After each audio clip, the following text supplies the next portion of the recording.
इकडे काँग्रेस आणि वंचित आघाडीची ही स्थिती आहे, तर दुसरीकडे ठाकरे बंधूंच्या गोटातही काहीशी चिंता आहे। उद्धव ठाकरेंनी शिवसेना भवनावर आज पदाधिकाऱ्यांचा एक मेळावा घेतला आणि या मेळाव्यात ठाकरेंनी भगव्याची शपथ देत गद्दारी करू नका असं भावनिक आवाहन आपल्या कार्यकर्त्यांनी पदाधिकाऱ्यांना केलं आहे।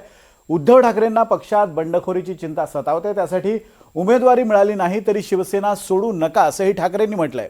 मात्र हा भावनेचा भाग वगळता ठाकरेंनी बंडखोरी रोखण्यासाठी नेमकी काय रणनीती आखली आहे आपण पाहूयात। आणि त्याच्यानंतर मी उमेदवारी एक फायनल करायला घेणार। ज्यांच्याशी बोलले त्यांच्या सगळ्यांच्या मताप्रमाणे तुम्हाला माहिती आहे, शाखा प्रमुख, उपविभाग प्रमुख, विभाग प्रमुख, आणखी तिथले आमदार असतील, खासदार आणखी आणखी कोणाची माहिती आहे, या सगळ्याची गोळाबेरीज करून कोणती नावं आले हे सगळं सोडून मी नाव फायनल करीन। मान्य आहे। भगवान झेंडा माझ्या शिवसैनिकाच्या हात होता का? मी तुम्हाला तुम्हाला घालतोय। अखेर उद्धव ठाकरेंनी मुंबई महापालिकेसाठी रणशिंग फुंकलंय। महापालिका निवडणुकीच्या पार्श्वभूमीवर उद्धव ठाकरेंनी पहिला पदाधिकारी मेळावा घेतला। शिवसेना भवनात सर्व पदाधिकारी हजर होते। त्यांना भगव्याची शपथ देऊन गद्दारी करू नका असं आवाहनही ठाकरेंनी केलंय। गेल्या अनेक दिवसांपासून ठाकरे बंधूंच्या जागा वाटपासाठी वाटाघाटी सुरू होत्या। दोन्ही ठाकरेंनी चर्चेदरम्यानच युती तुटणार नाही याची पूर्ण काळजी घेतली। जागा वाटपाचा किचकट मुद्दा मार्गी लावूनच ठाकरे बंधूंनी युतीची अधिकृत घोषणा केली आणि आता दोन्ही पक्षांनी पदाधिकारी आणि कार्यकर्त्यांकडे मोर्चा वळवलाय। ठाकरे गट असो की मनसे, दोन्ही पक्षांना बंडखोरीची चिंता सतावतीये। म्हणूनच ठाकरेंनी आधी पदाधिकाऱ्यांना विश्वासात घेण्याचा प्रयत्न केलाय आणि त्याच्यानंतर मी उमेदवारी एक फायनल करायला घेणार।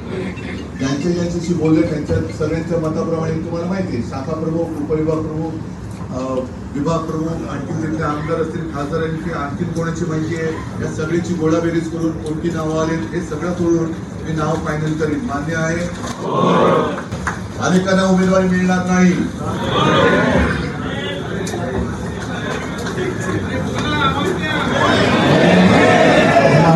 तुमचा वॉर्ड मला सोडावा लागेल। भगवान झेंडा माझ्या शिवसैनिकाच्या हात होता का? आणि मला तुमच्यापैकी एक सुद्धा माणूस फुटता कामा नये। कारण तुम्ही जरा माझ्या खुर्चीत बसून बघा, मी हे तुमच्याशी आगतिक नाही बोलत आहे, आगतिक घेऊन तुमच्याशी मी बोलत नाहीये, पण माझ्या खुर्चीत बसून तुम्ही बघा, तुमच्या समोर मी 2-4 माणसांचं तुम्ही निवडायचं, तुमच्या वॉर्डातली माणसं निवडून दाखवा मला। 4 माणसांपैकी एक व्यक्ती तिला उमेदवारी तुम्ही देऊन दाखवा, मला मान्य आहे। मला 227 लोकांचे निवड करायचे। मला नाशिक आहे, पुणे आहे, ठाणे आहे, आणि वाईटपणा मी घेतोच ना। मी प्रत्येकाला सांगतो, सगळ्या विभाग प्रमुखांना सांगतो की तुम्ही वाईटपणा नका घेऊ, मी घेतो वाईटपणा।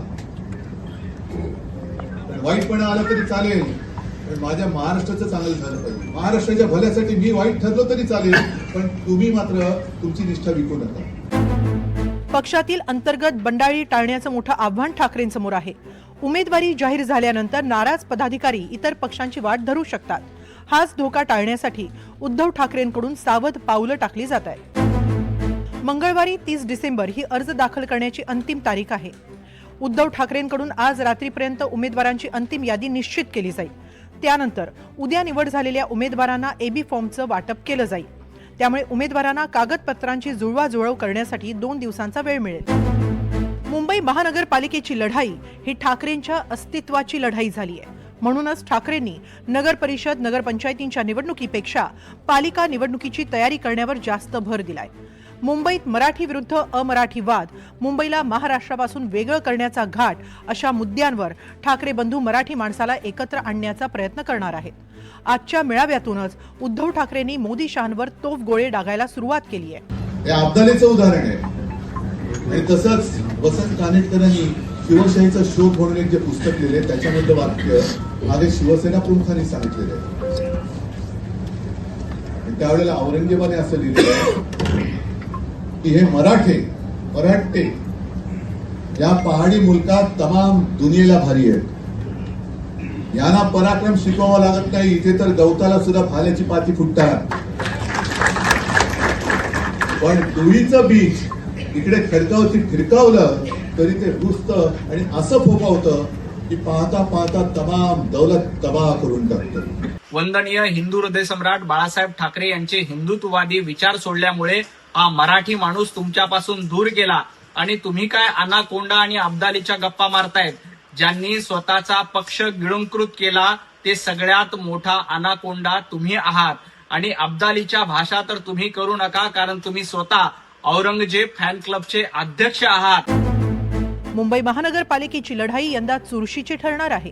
तब्बल 20 वर्षांनंतर ठाकरे बंधू एकत्र आले.